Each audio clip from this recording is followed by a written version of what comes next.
Another, maybe unexpected reason to be bullish on VR. Tom laid out for us. Well, thanks for having me. And first, let me say I have been very fortunate to be associated with River Spring Health and the Hebrew Home in Riverdale for 25 years under the leadership of Dan Reingold, CEO, and Dave Pomerantz, COO.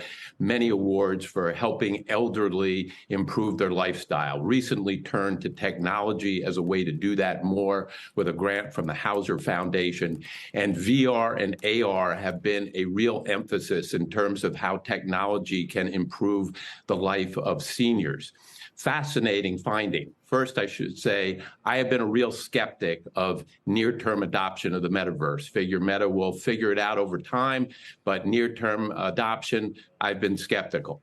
But on the other hand, as John would say, what we have seen here at the Hebrew Home is participation by seniors with headsets on, bringing the outside world to them, being able to take trips to Paris, to the Great Wall of China, to be able to go beyond the confines of living in an old age facility, being able to visit an old neighborhood that they used to live in, beginning to furnish GoPro cameras to families so weddings and graduations and Little League games can be brought in and they can virtually experience being actually there. It seems to ease agitation. It increases the attention span.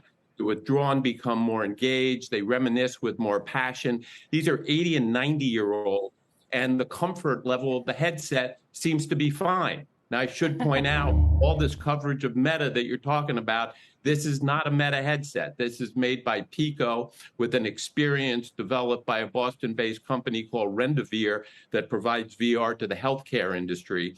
And Pico happens to be owned by Dance, which, as you know, owns TikTok. Okay, Tom, so interesting. It's not actually a Meta headset. You know, it's unexpected, I say, because even my mom, who's not that old, has trouble working her smartphone and PC still. So it's a little surprising to look at sort of an older demographic that is becoming comfortable with these devices. Do you think that this can really pick up on a large scale, that they're going to be comfortable with this operating system when, you know, a lot of folks are still trying to get used to the current ones? I think so. I mean, obviously, it has to be done in the right way with people who understand the needs of seniors and with a headset that makes them comfortable. But we have over close to 300 participating. This isn't a forced activity. This is something people are looking for to do more of. They use it on average about 3 times a week. The Hebrew Home is having to double the number of headsets that it makes available, given the demand. And it seems to be quite successful. Now, this is largely, I call it more of an AR experience in that it's experiencing the real world virtually.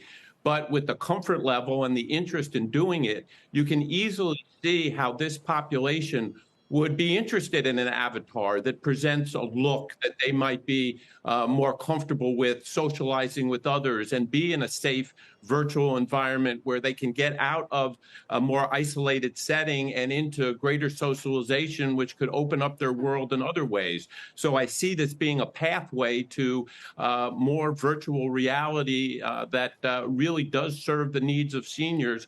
We all have parents and grandparents who are somewhat isolated as they get older, and this could really be an interesting way to change their whole day-to-day experience. Yeah, one potential use case. Tom Rogers, thanks so much for being with us. We'll talk to you again soon. Thanks for having me.